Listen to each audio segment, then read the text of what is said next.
मार्च 1999 Serbia और NATO के दरमियान जंग शिद्दत इख्तियार कर चुकी थी। उस रात जब सर्बिया की फजाएं मुकम्मल खामोशी में डूबी हुई थीं, अचानक मुख्तलिफ इलाकों में जोरदार धमाकों की आवाजें गूंजने लगी। लम्हों में सर्बिया के कमांड सेंटर्स, रडार स्टेशंस और एयर डिफेंस सिस्टम राख का ढेर बन चुके थे। ये हमला सर्बिया के लिए एक जबरदस्त झटका था, मगर असल हैरत इस बात भी थी कि आखिर ये कौन सी फजाई ताकत है जो दुश्मन की आंखों से छुपकर सर्बिया की फजाई हदूद में दाखिल हुई और अपने हदफ को निशाना बनाया और बगैर कोई सुराग छोड़े वापस भी चली गई। उन्हें ये अंदाज़ा बिल्कुल नहीं था कि हमला करने वाला ये त्यारा दुनिया की वाहिद ऐसी स्टेल्थ एयर टेक्नोलॉजी है जो किसी भी रडार सिस्टम की आंखों में आए बगैर किसी भी मुल्क की हदूद में घुसकर इंतहाई दुरुस्तगी के साथ हमला कर सकता था। दोस्तों, ये था अमेरिका का $2 अरब का B-2 स्पिरिट स्टेल्थ बॉम्बर।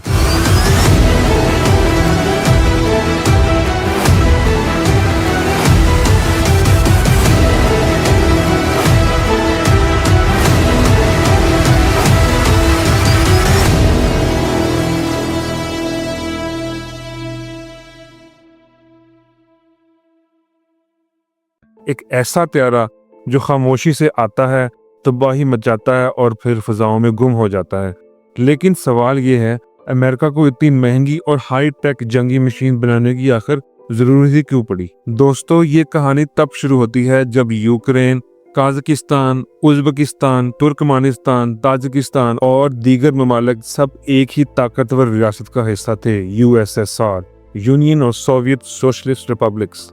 वक्त गुजरने के साथ USSR बिखर गया और ये रियासतें आज़ाद ममालिक में तकसीम हो गईं। मगर इस वक्त अमेरिका सोवियत यूनियन के बाद दुनिया की सबसे बड़ी न्यूक्लियर पावर था।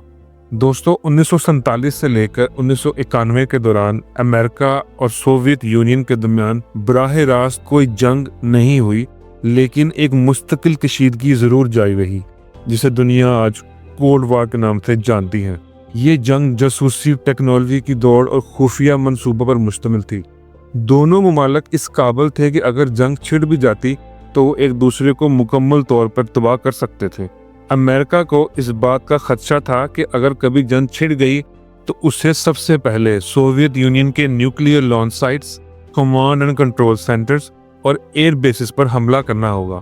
लेकिन मसला ये था कि उस वक्त अमेरिका के पास जो बमबार तैयारे मौजूद थे, ये दोनों ही सोवियत के जदीद सरफेस टू एयर मिसाइल्स और रडार सिस्टम के लिए आसान टारगेट थे। अमेरिका ने अपनी लॉकहीड U-2 ड्रैगन लेडी को जासूसी के लिए बहुत ऊंचाई पर उड़ाया, मगर सोवियत मिसाइल टेक्नोलॉजी इतनी तरक्की कर चुकी थी कि U-2 को मार गिराया गया और ये लम्हा अमेरिका के लिए एक बहुत बड़ा इंटेलिजेंस फेलियर साबित हुआ। इस वाक़े के बाद अमेरिका ने फैसला किया कि उसे एक ऐसा बॉम्बर जेट बनाना होगा जो दुश्मन के रडार से छुपा रहे, साइलेंट अटैक करे और परफेक्ट बॉम्बिंग के बाद बगैर सुराग के वापस लौट जाए।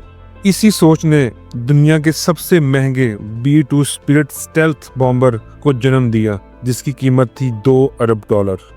अमेरिका ने जब जदीद खुफिया टेक्नोलॉजी पर मबनी बमबार तैयारों का प्रोग्राम शुरू किया तो नॉर्थरोप कंपनी ने एक मुनफरिद फ्लाइंग विंग डिजाइन पेश किया।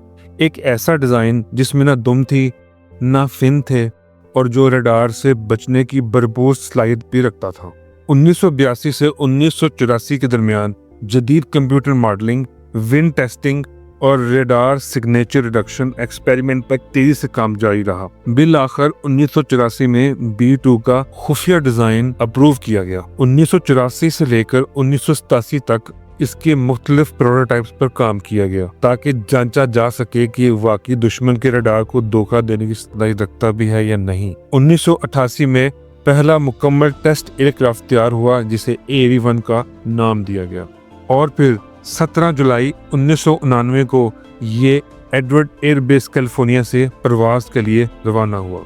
1990 की दहाई में B-2 स्पिरिट को बड़े पैमाने पर तैयार करने का मंसूबा शुरू हुआ।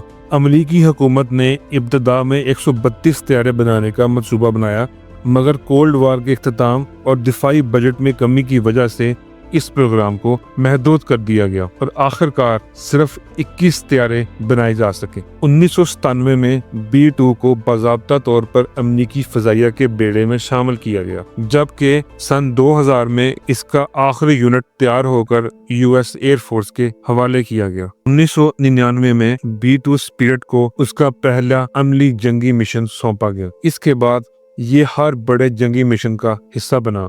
अफगानिस्तान, इराक, लीबिया, शाम, हर जंग में B-2 ने दुश्मन के दिफाई निजाम को खामोशी से चीरते हुए दुरुस्त निशाने के साथ तबाही फैलाई और रडार पर भी नहीं आया। दोस्तों, B-2 स्पिरिट की खुफिया ताकत का राज इसके ऊपर लगा हुआ रडार अब्जॉर्बिंग मटेरियल है, जो रडार की आने वाली लहरों को मुकम्मल तौर पर जज्ब कर लेती है और वापस पलटने ही नहीं देती।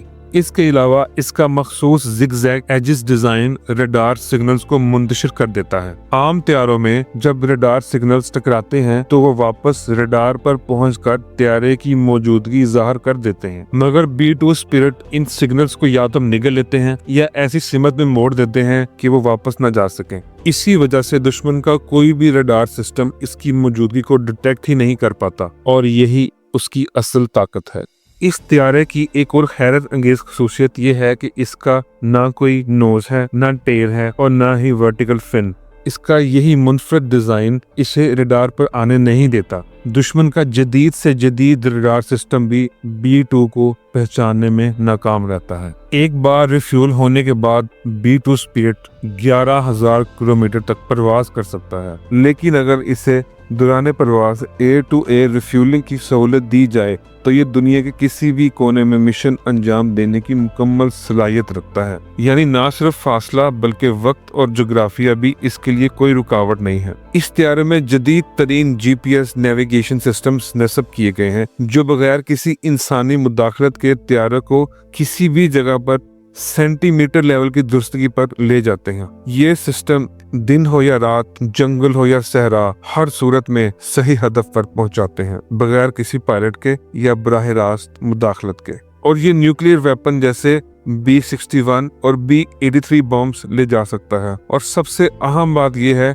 कि ये दुनिया का वाहिद तैयारा है जो न्यूक्लियर हथियारों को दुश्मन के किसी भी जदीद तरीन दफाई निजाम से छुप कर लेके जा सकता है। दोस्तों, B-2 के 4 इंजन इसकी बॉडी के अंदर इस तरह छुपाए गए हैं कि ये किसी भी आम जहाज की तरह धमाकेदार आवाज पैदा नहीं करते। इसकी आवाज इतनी कम है कि जमीन पर मौजूद दुश्मन के अकूस्टिक सेंसर्स भी उस तक नहीं पहुंच सकते।